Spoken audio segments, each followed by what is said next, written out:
जैकी श्रॉफ एक ऐसे एक्टर जिनका नाम बॉलीवुड में हमेशा एक सिंपल, ग्राउंडेड और कंट्रोवर्सी फ्री पर्सनालिटी के साथ जोड़ा गया। बिंदास अंदाज, सीधी बात और बीड़ू वाली इमेज ने उन्हें पब्लिक का फेवरेट बना दिया। इंटरव्यूज हो या पब्लिक अपीयरेंसेस, जैकी श्रॉफ अक्सर एक ऐसे इंसान के रूप में दिखे जो ड्रामा से दूर और जिंदगी को अपने ही स्टाइल में जीता है। लेकिन फिल्मी दुनिया में अक्सर जो दिखता है वो पूरी कहानी नहीं होती। कैमरे के सामने जो इमेज बनती है उसके पीछे कुछ ऐसी लेयर्स होती हैं जिनके बारे में बात कम होती है, और वही चीजें कभी कभी धीरे धीरे अनकंफर्टेबल सवाल खड़े कर देती हैं कि क्या जिन्हें हम बहुत कूल, बहुत स्वीट समझते हैं वो सच में वैसे होते हैं। आज के इस वीडियो में मैं जैकी श्रॉफ और उनकी फैमिली से जुड़ी कुछ ऐसी कंट्रोवर्सीज के बारे में बात करूंगा जिसे सुनकर आप हैरान हो जाओगे कि इतनी अच्छी इमेज रखने वाले लोगों का नाम भी ऐसी कंट्रोवर्सीज में आ सकता है। चलो बिना ज्यादा देर किए let's take a look at the controversies of Shroff family. जो सबसे बड़ी कंट्रोवर्सी जैकी श्रॉफ के नाम के साथ जुड़ी थी वो थी तब्बू के साथ हुई controversy. And I am sure आप में से कई लोगों को आइडिया भी नहीं होगा इस कंट्रोवर्सी के बारे में। ये बात है 1986 की। फिल्म दिल जला की शूटिंग मॉरिशियस में चल रही थी। फिल्म में फराह नाज लीड रोल में थी जो तब्बू की बड़ी बहन है। साथ में तनुजा जो काजोल की मदर है और फेमस एक्टर डैनी डेंजोग्पा भी थे। तब्बू उस वक्त सिर्फ एक टीनेजर थी। वो अपनी बहन के साथ मॉरिशियस गई थी, बिल्कुल एक यंग लड़की जो सेट का माहौल देख रही थी, जो इंडस्ट्री को समझ रही थी। कोई नहीं जानता था कि वही ट्रिप एक ऐसी कंट्रोवर्सी को जन्म देगा जो सालों तक लोगों के बीच चर्चे का विषय बनी रहेगी। रिपोर्ट्स के मुताबिक शूटिंग के दौरान डैनी डेंजोग्पा ने एक पार्टी होस्ट की थी। फिल्म की पूरी कास्ट एंड क्रू को इनवाइट किया गया। पार्टी का माहौल बहुत कैजुअल था। हर पार्टी की तरफ म्यूजिक, ड्रिंक्स और हंसी मजाक चल रहा था। लेकिन इसी पार्टी के दौरान एक ऐसा मोमेंट आया जिसने सब कुछ बदल कर रख दिया। अब पार्टी में ड्रिंक तो करते ही हैं लोग, ऊपर से बॉलीवुड पार्टी में लोग क्या क्या करते हैं ये मुझे बताने की जरूरत नहीं है। खैर, जैकी श्रॉफ ने भी उस रात अच्छे से ड्रिंक किया और अल्कोहल के इन्फ्लुएंस में ही वो तब्बू के पास गए और उन्हें असॉल्ट करने की कोशिश की।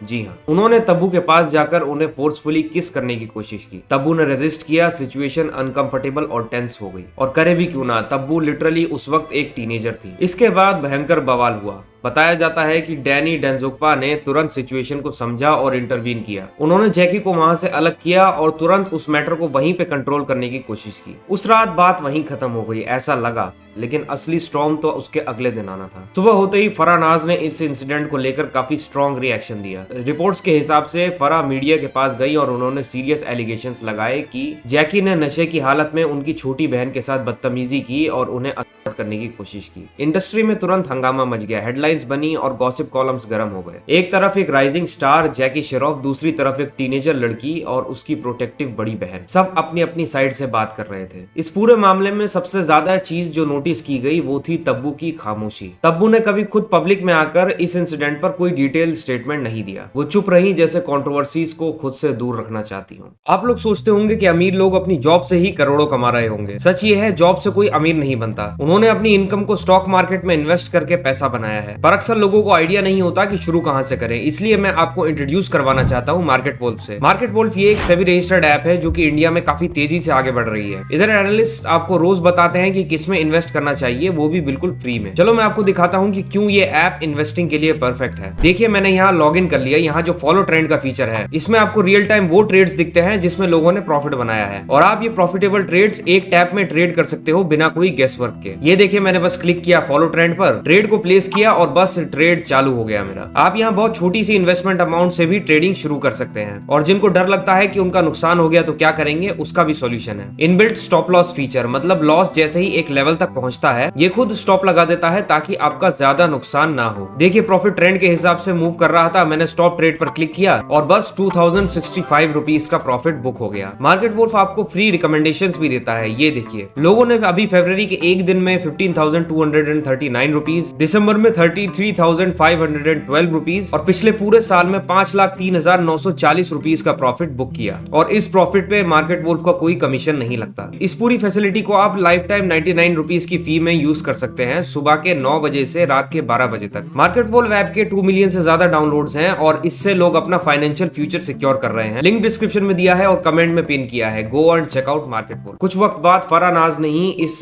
मैटर को पूरा मिसअंडरस्टैंडिंग बताकर क्लोज कर दिया। ऑफिशियली केस को वहीं खत्म मान लिया गया। लेकिन कंट्रोवर्सीज का नेचर ऐसा ही होता है, वो भले ही फाइल में बंद हो जाती हैं लेकिन लोगों की यादों के अंदर रह जाती हैं। आज भी जब पुरानी बॉलीवुड कंट्रोवर्सीज की बात होती है तब ये इंसिडेंट जरूर मेंशन होता है। सबसे ज्यादा लोगों को जो बात सोचने पर मजबूर करती है वो ये है कि इतने सालों के करियर में तब्बू और जैकी श्रॉफ कभी एक साथ स्क्रीन शेयर करते नजर नहीं आए। क्या ये सिर्फ कॉन्सिडेंस था या फिर उस रात की यादें कभी पूरी तरह मिट ही नहीं पाई? इसका जवाब शायद सिर्फ उन दोनों के पास ही है। यही नहीं, जैकी के नाम के साथ वन नाइट स्टैंड्स के भी काफी रूमर्स उड़ते हैं। एक मैगजीन ने तो उनसे तब्बू और वन नाइट स्टैंड के बारे में खुल के पूछा था। मैगजीन ने पूछा कि अगर आप पर इल्जाम लगता है कि आप 14 और 15 साल की लड़कियों के पीछे भागते हो, और ये भी कहा गया कि आपने यंग तब्बू के साथ दुष्कर्म का अटेम्प्ट किया, आप अपने वन नाइट स्टैंड्स के बारे में इतनी कैजुअली बात करते हो, क्या आपको शर्म नहीं आती? क्या आपको नेक्स्ट मॉर्निंग में गिल्ट फील नहीं होता? इस पे जैकी का जवाब काफी अजीब था। उन्होंने अजीब तरीके से वन नाइट स्टैंड को जस्टिफाई करते हुए कहा कि मैं अपने वन नाइट स्टैंड्स के लिए गिल्टी फील क्यों करूं? उनमें से एक तो इतना बड़ा ब्लेसिंग निकला कि वो शादी में बदल गया। उसके आगे वो कहते हैं कि मैं कोई वुमेनाइजर नहीं हूं, ये वर्ड ही बहुत अगली है। 2 लोगों का नाम बताओ जिन्होंने मुझे वुमेनाइजर कहा हो। मैं बस वुमेन को पसंद करता हूं क्योंकि वो जेंटल, केयरिंग और लविंग होती हैं। मैं कोई दुष्कर्मी नहीं हूं, मैं इतना डेस्परेट नहीं हूं कि मुझे किसी का दुष्कर्म करना पड़े। जब तब्बू ने मुझ पर अटेम्प्टेड दुष्कर्म का इल्जाम लगाया, मुझे वो फूलिश, हर्टफुल और थोड़ा फनी लगा। जैकी के हिसाब से ये पूरा पब्लिसिटी स्टंट था क्योंकि तब्बू उस वक्त इंडस्ट्री में आना चाहती थी। अब इन जवाबों के बारे में आपके क्या ख्याल हैं, मुझे कमेंट करके बताओ। अब चलते हैं जैकी श्रॉफ की वाइफ आयशा श्रॉफ की तरफ। साहिल खान, जो 2001 में आई फिल्म स्टाइल के लिए जाने जाते हैं और अपने स्ट्रॉन्ग बॉडी और स्टाइल से फैंस को क्रेजी बना चुके थे, उनकी और जैकी की वाइफ आयशा श्रॉफ की तगड़ी कंट्रोवर्सी हो चुकी है। दरअसल बात है 2018 की, जब साहिल खान के एक खुलासे ने पूरी इंडस्ट्री को हिला दिया था। उन्होंने सबके सामने ये खुलासा कर दिया कि उनका जैकी श्रॉफ की वाइफ और टाइगर श्रॉफ की मां आयशा श्रॉफ के साथ अफेयर था। लेकिन ब्रेकअप के बाद उनके कहने के मुताबिक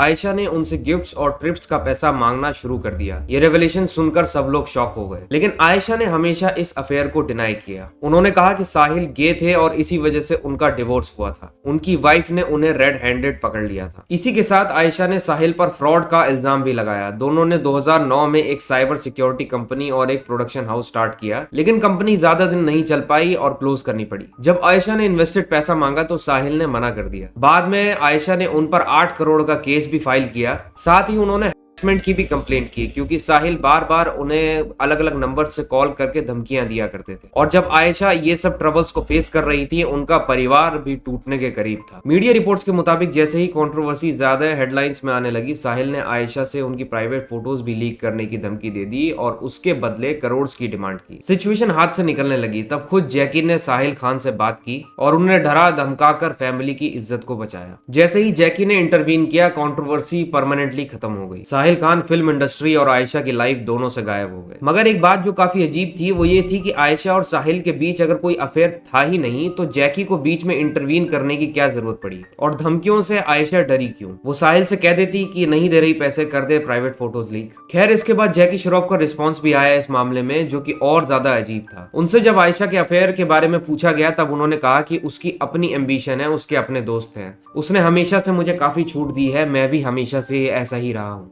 मीनाक्षी, माधुरी, डिंपल, उसने उफ तक नहीं करा। उसने कभी कुछ नहीं कहा, उसको इसका 1000 गुना माफ है। ये कितनी डम स्टेटमेंट थी एक हस्बैंड की तरफ से अपनी वाइफ को लेकर। पहले तो उन्होंने वन नाइट स्टैंड को जस्टिफाई किया ये कहकर कि आयशा भी उन्हें वन नाइट स्टैंड की वजह से ही मिली है। फिर उन्होंने एक्स्ट्रा मैरिटल अफेयर को जस्टिफाई किया ये कहकर कि मैंने तो बहुत ज्यादा अफेयर करा है, तो आयशा के लिए भी ये अफेयर माफ। मैंने जब से ऐसे वीडियोस बनाने शुरू करे हैं तब से मुझे इंडस्ट्री के बारे में बहुत सी चीजें समझ में आई हैं, और उन सबको ऑब्जर्व करने के बाद एक चीज जो सबसे ज्यादा क्लियर हो गई है वो ये है कि इन लोगों के लिए शादी की वैल्यू 0 है। ये शादी को 7 जन्मों का बंधन तो छोड़ो, 7 घंटे तक का बंधन नहीं मानते। तो हमें कोई जरूरत नहीं है कैमरा के आगे इनकी फेक लव लाइफ देखकर अपनी लव लाइफ को इनसे कंपेयर करने की। हमारी लव लाइफ इनसे बहुत बेहतर है। I hope you like this video and my perspective of seeing things. अगर वीडियो पसंद आई तो please subscribe to my channel.